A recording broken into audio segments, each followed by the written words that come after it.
Ni ubuhe buryo bukwiriye bwo kubatiza? Uburyo bukwiriye bwo kubatiza ni ukwibiza cyangwa kumanura umubiri wose mu mazi ukarengerwa, mu izina rya Data n'iry'Umwana n'irya Mwuka Wera, ukurikije uko Kristo yabitegetse ndetse n'uko intumwa zabikoraga. Kandi atari ukuminjagira cyangwa gusukwaho amazi cyangwa kwibiza ibice bimwe by'umubiri, ukurikije imigenzo y'abantu. Ibyanditswe byo gusoma kuri iki kibazo ni muri Yohana igice cya 3:23 handitswe ngo: ariko Yohana we yababatirizaga muri Ayinoni bugufi bw'i Salimu, kuko ho hari amazi menshi, abantu barazaga bakabatizwa.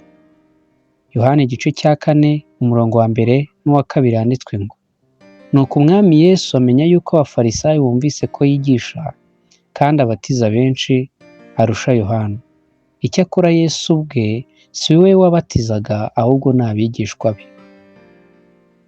Matayo igice cya 28:19 n'uwa 20 handitswe ngo: nuko mugende muhindure abantu bo mu mahanga yose abigishwa, mubabatiza mu izina rya Data wa twese n'Umwana n'Umwuka Wera, mubigisha kwitondera ibyo nababwiye byose, kandi dore ndi kumwe namwe iminsi yose kugeza ku mperuka y'isi.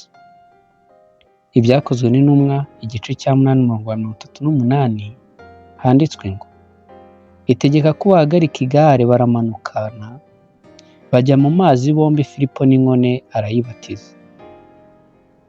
Abaroma igice cya 6:4 handitswe ngo: nuko rero kubw'umubatizo twahambanywe nawe mu rupfu rwe, kugira ngo nk'uko Kristo yazuwe n'ubwiza bwa Data wa twese, abe ari nako natwe tugendera mu bugingo bushya.